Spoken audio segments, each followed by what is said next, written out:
स्वागत है आपका हमारी एक और नई कहानी में। आज की कहानी है देर हो गई। शाम का समय था।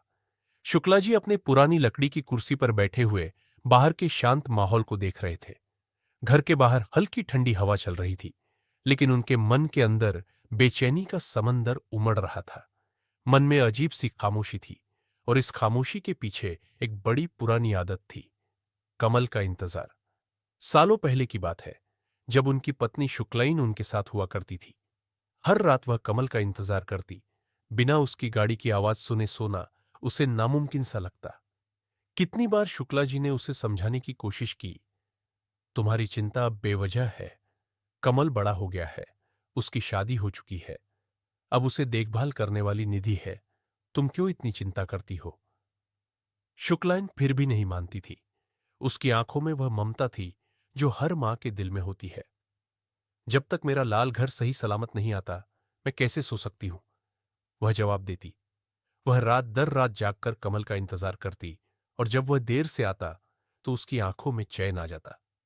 आज जब शुक्ला जी उस पुरानी कुर्सी पर बैठे थे, तो उन्हें शुक्लाइन की याद बहुत आ रही थी। उनके मन में शुक्लाइन के चेहरे की छवि बार बार उभर रही थी। वह दरवाजे पर बैठी, आंखें दरवाजे पर टिकी हुई, जैसे किसी अनदेखे खतरे से अपने बेटे को बचाने का इंतजार कर रही हो। कितनी बार ऐसा हुआ कि वह कुर्सी पर ही झपकी ले लेती थी, और कमल की गाड़ी की आवाज से ही उसकी नींद टूटती। शुक्ला जी उस वक्त को याद कर रहे थे जब घर में कमल की हंसी गूंजा करती थी, और शुक्लाइन की आंखों में सुकून होता था। पर अब हालात बदल गए थे। कमल की शादी हो चुकी थी, और घर में अब निधि थी, जिसने शुक्लाइन की जगह ले ली थी। लेकिन आज शुक्ला जी के दिल में वही पुरानी बेचैनी थी। उन्हें निधि पर पूरा भरोसा था, लेकिन उनके दिल की गहराई में कहीं न कहीं यह एहसास था कि मां की ममता और पत्नी की चिंता में फर्क होता है। वह सोचते, क्या निधि भी वही महसूस करती होगी जो शुक्लाइन करती थी? क्या वह भी उसी तरह से कमल के लौटने का इंतजार करती है जैसे शुक्लाइन किया करती थी? शाम से रात हो चली थी, लेकिन शुक्ला जी की आंखें अभी भी दरवाजे पर ही टिकी थी। कमल अभी तक नहीं लौटा था, और यही बात शुक्ला जी के दिल को परेशान कर रही थी। घर के अंदर रसोई में हल्की रोशनी फैली हुई थी। निधि खाना बनाने में लगी हुई थी, लेकिन उसका ध्यान बार बार दरवाजे की ओर जा रहा था। उसकी चिंता शुक्ला जी के लिए भी थी, क्योंकि वह जानते हुए भी कि कमल देर से आएगा, दरवाजे पर बैठे इंतजार कर रहे थे। आज सुबह जब निधि ने कमल से फोन पर बात की थी, तो उसने कहा था कि वह जल्दी लौटेगा, लेकिन निधि को कहीं ना कहीं पता था कि काम की वजह से उसे फिर देर हो जाएगी। रसोई में पकते हुए खाने की खुशबू चारों ओर फैल रही थी, लेकिन निधि का मन बेचैन था। उसने फोन पर कमल से कहा था, आज देर मत करना, पापा आपकी राह देख रहे हैं। कमल ने हंसी में जवाब दिया, हाँ हाँ, मैं जल्दी आ जाऊंगा, तुम चिंता मत करो। निधि के मन को थोड़ा सुकून मिला था, लेकिन फिर भी उसकी चिंता खत्म नहीं हुई। निधि को यह जिम्मेदारी अपने ऊपर बहुत भारी लगती थी। जब उसकी शादी हुई थी, तो उसने सोचा था कि वह कमल की जिम्मेदारी पूरी तरह से संभाल लेगी, लेकिन शादी के बाद उसे महसूस हुआ कि मां बाप का स्थान कोई नहीं ले सकता। शुक्लाइन की गैर मौजूदगी में शुक्ला जी के साथ उनका रिश्ता सिर्फ एक जिम्मेदारी नहीं, बल्कि एक भावनात्मक जुड़ाव बन चुका था। हर रात निधि कमल का इंतजार करती थी, और जब वह देर से आता तो उसे बेचैनी होती। आज भी वही हो रहा था। निधि ने खाना पकाकर मेज पर सजा दिया था, लेकिन शुक्ला जी अभी भी बाहर ही बैठे थे। उसने सोचा, पापा को अंदर बुला लूं या कमल के आने तक इंतजार करूं? लेकिन फिर उसे शुक्ला जी की आदत का ख्याल आया। जब तक कमल नहीं लौटता, शुक्ला जी भी चैन से नहीं बैठ सकते थे। निधि को भी अब यह चिंता सताने लगी थी कि शायद कमल को कुछ हो न गया हो। हर बार जब वह रात में देर से लौटता, निधि के मन में कई अनहोनी ख्याल आते।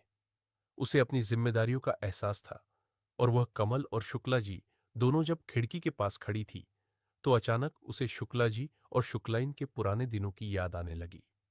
वह सोचने लगी, कितनी बार शुक्लाइन भी तो इसी तरह कमल का इंतजार किया करती थी। कितनी ही बार मैंने देखा कि वो रात भर जागकर दरवाजे पर बैठी रहती थी। बस अपने बेटे के लौटने का इंतजार करते हुए। निधि ने शुक्लाइन की देखरेख की जिम्मेदारी खुद पर ले ली थी, लेकिन उसके दिल में यह एहसास था कि मां की ममता और उसकी जिम्मेदारी में एक फर्क होता है। शुक्लाइन का वह प्यार, वह चिंता, वह रात भर जागना, यह सब निधि के दिल को छू जाता था।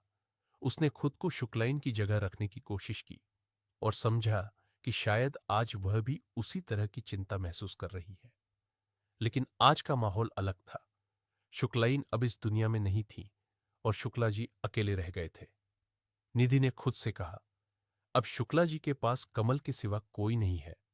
वह कमल का इंतजार इसलिए नहीं करते कि उन्हें उससे कुछ चाहिए, बल्कि इसलिए क्योंकि वह अपने बेटे की सलामती देखकर ही चैन की नींद सो सकते हैं। निधि के मन में शुक्ला जी की देखभाल का एक नया भाव जाग गया।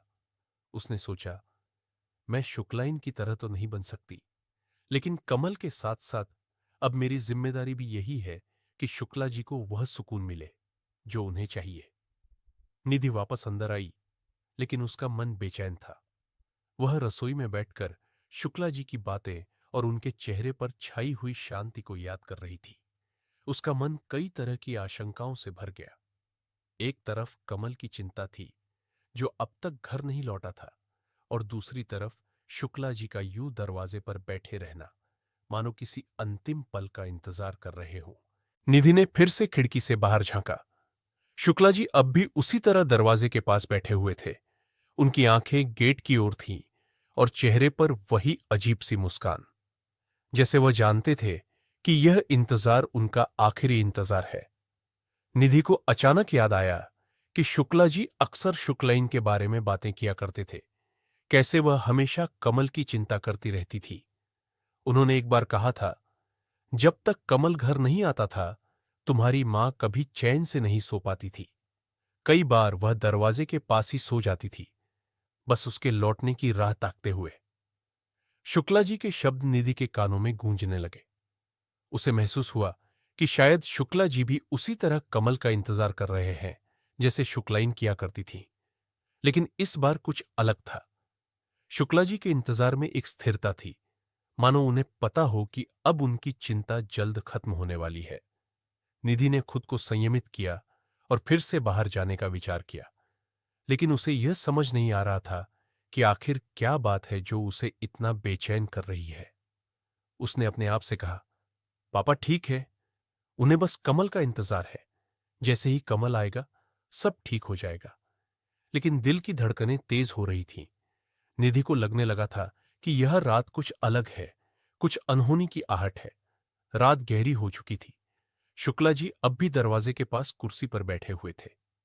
बाहर का माहौल बिल्कुल शांत था, केवल हल्की हल्की हवा के चलने की आवाज आ रही थी। निधि ने कई बार उन्हें अंदर आने के लिए कहा था, लेकिन शुक्ला जी का ध्यान दरवाजे की ओर था। उनके चेहरे पर एक अनकहा सुकून था, मानो उन्हें किसी बड़ी घटना का पूर्वाभास हो चुका हो। घर के गेट के बाहर अचानक कुछ हलचल हुई। पहले तो हल्की आवाजें सुनाई दी, फिर वह शोर में बदल गई। बाहर की सड़क पर लोग इकट्ठा हो रहे थे, जैसे किसी अनहोनी की आशंका हो। निधि ने खिड़की से झांका और उसकी नजर बाहर लगी भीड़ पर पड़ी। उसे कुछ समझ नहीं आया, लेकिन उसका दिल धड़क उठा। भीड़ का शोर बढ़ता जा रहा था। लोग कुछ चर्चा कर रहे थे, कुछ इशारे कर रहे थे। निधि का मन तेजी से घबराने लगा। उसने सोचा, यह क्या हो रहा है? इतनी रात को बाहर इतनी भीड़ क्यों लगी है? अचानक उसकी नजर घर के गेट पर पड़ी, जहां कमल की गाड़ी खड़ी थी। उसकी गाड़ी का दरवाजा अभी बंद ही था, जैसे वह हाल ही में वहां पहुंचा हो। निधि को महसूस हुआ कि कुछ गड़बड़ है। उसने जल्दी से दरवाजे की ओर देखा, जहां शुक्ला जी अभी भी उसी शांत मुद्रा में बैठे थे। कमल की गाड़ी के रुकते ही वह तेजी से भीड़ को चीरता हुआ घर की ओर बढ़ा। उसके चेहरे पर घबराहट थी। उसकी नजरें लोगों के चेहरे पढ़ने की कोशिश कर रही थीं, लेकिन कुछ समझ नहीं आ रहा था। वह तेजी से दरवाजे की ओर भागा, जहां उसके पिता शुक्ला जी बैठे हुए थे। जैसे ही कमल ने दरवाजे पर कदम रखा, उसकी नजर निधि पर पड़ी, जो घर के कोने में खड़ी सुबक रही थी। निधि की आंखों में आंसू थे और उसके चेहरे पर भय की छाया थी। कमल का दिल मानने को तैयार नहीं था। उसने अपने पिता के शांत चेहरे को देखा और उसके मन में एक गहरी टीस उठी। शुक्ला जी का चेहरा उतना ही शांत था जितना वह जीते जी कभी दिखते थे, पर इस बार यह शांति स्थायी थी। कमल को समझ आ गया था कि वह अब हमेशा के लिए एक गहरी नींद में सो चुके हैं, ऐसी नींद जो अब कभी नहीं टूटेगी। भीड़ में खड़े लोग धीरे धीरे अपने घरों को लौटने लगे, लेकिन कमल वहीं जमीन पर बैठा रह गया, अपने पिता के पैरों के पास। उसके मन में पिछले कुछ दिनों की सारी घटनाएं दौड़ने लगी। उसका काम में उलझ जाना, पिता के फोन कॉल्स को अनदेखा करना, और आज की यह आखिरी रात जब उसने सचमुच बहुत देर कर दी थी। निधि उसके पास आई, उसके कंधे पर हाथ रखा और धीरे से बोली, कमल, उठो। पर कमल के दिल में सिर्फ एक सवाल गूंज रहा था, क्या उसने अपने पिता को वह सुकून कभी दिया जिसकी वह हकदार थे? शुक्ला जी के चेहरे की वह अंतिम शांत मुस्कान, उनके बेटे के लौटने की चिंता अब सदा के लिए समाप्त हो चुकी थी। लेकिन कमल के लिए यह अंत नहीं था, यह शुरुआत थी, उसके भीतर उठते एक गहरे पछतावे की, जो शायद उसे अब जीवन भर सताएगा। वह आंसुओं से भरी आंखों से अपने पिता के शांत चेहरे को देखता रहा, और उसकी सांसों में बस एक ही आवाज गूंज रही थी, अगर मैं थोड़ा जल्दी आ जाता। जीवन की भाग दौड़ में हम अपनों की भावनाओं और उनकी जरूरतों को कितना नजरअंदाज कर देते हैं। जब तक हम उन्हें समझ पाते हैं, अक्सर बहुत देर हो चुकी होती है। रिश्तों की कद्र कीजिए, क्योंकि समय कभी लौट कर नहीं आता। आपको ये कहानी कैसी लगी, हमें जरूर बताएं। अपने विचार हमें कमेंट करके भेजें। कहानी को अपने परिवार और दोस्तों के साथ जरूर शेयर, शायद इससे किसी और की जिंदगी में सही समय पर बदलाव आ सके। और हमारे चैनल को सब्सक्राइब करना ना भूलें। मिलते हैं आपसे एक और नई कहानी के साथ। धन्यवाद।